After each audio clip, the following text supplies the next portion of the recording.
munaasabadan oo si heer sare loo soo agaasimay isla markaana lagu calaamay saarayay gudoomiyaha cusub ee ururka dhaqdhaqaaqa iskaashatooyinka Soomaaliyeed ayaa maanta lagu qabtay magaalada Muqdisho waxaana ka soo qayb galay mas'uuliyiin ka tirsan dawladda Soomaaliya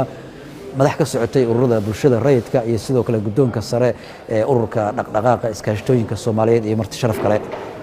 ugu horeen waxaa goobta ka hadlay xogayaha ururka dhaqdhaqaaqa iskaashatooyinka Soomaaliyeed Cabdullaahi Xasan iyo sidoo kale marti sharafkii kale ee munaasabada ka soo qayb galay iyagoo dhamaantoodba bogaadiyay gudoomiyaha cusub ee ururka dhaqdhaqaaqa iskaashatooyinka Soomaaliyeed halkan waxaan u joognaa maanta inaan caleema saarno gudoomiyihii ururka dhaqdhaqaaqa iskaashatooyinka Soomaaliyeed gudoomiye